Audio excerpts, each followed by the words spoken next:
Good morning, friends. Miss Janet here from Alexander Hamilton Memorial Free Library. And as many of you know, on Mondays, we like to share a chapter book with you. And we call it a book tasting just to see if you might enjoy this book selection. And so today, the book I have selected to share with you is called Falling Out of Time. And many of you may have read the companion to this, Running Out of Time, and it is written by a New York Times bestselling author. Her name is Margaret Peterson Haddix, and she has especially written this book for all the kids who asked what happened next. The story is about a 12-year-old girl.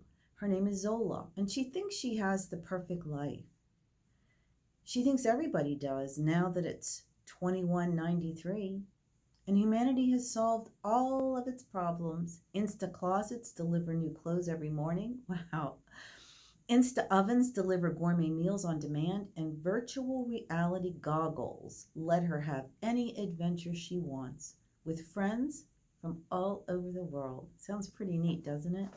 Then one day Zola finds a handwritten note in her Insta-Closet. If you want to see things as they really are, come find me. Well, what if Zola's wrong about everything, even the year? As she struggles to figure out who wrote the note, she discovers a printed book in her Insta-Closet called The Jessie Kaiser Story, How One Girl Escaped from Clifton Village. Well, Zola wonders, who is Jessie Kaiser, and why does she look like her? Let's begin with chapter 1 and see if we can find some answers to our questions.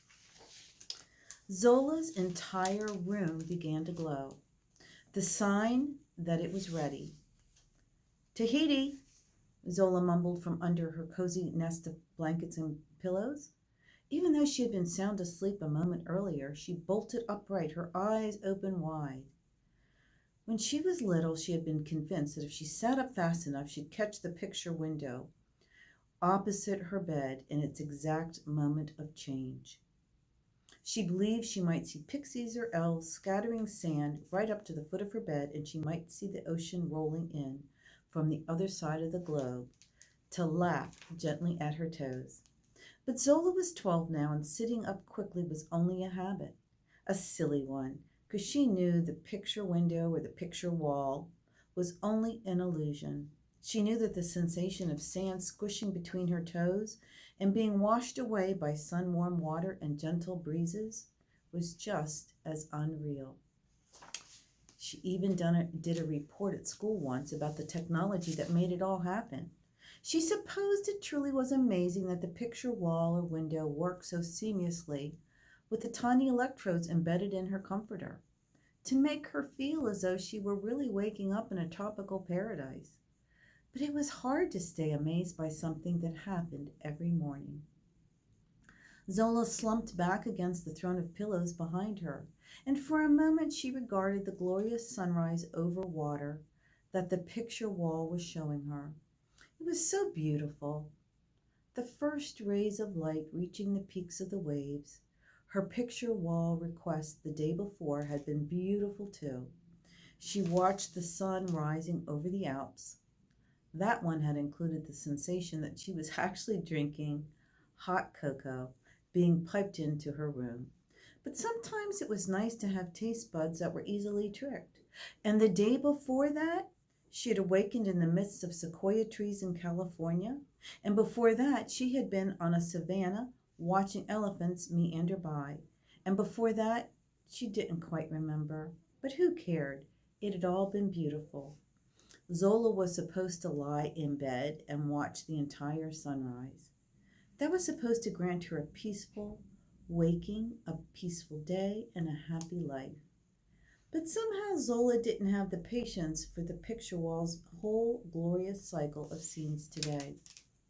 You know what, Siri, Lexel, Google, she said aloud, addressing the artificial intelligence that governed her room's scenes and sensations, as well as pretty much everything else around her. Would you just make my wall normal again? Well, by normal, do you mean typical? Sari Lex's disembodied voice echoed around her. Because by my calculations, the scenes you request most often is a Pacific beach. But what would you prefer? One in Hawaii, Bora Bora, the Philippines? Well, just make the wall look like it really looks, Zola said through gritted teeth, without any scene at all. Like anywhere. Cyrilex made a sound that would have been like a harumph if it had been human.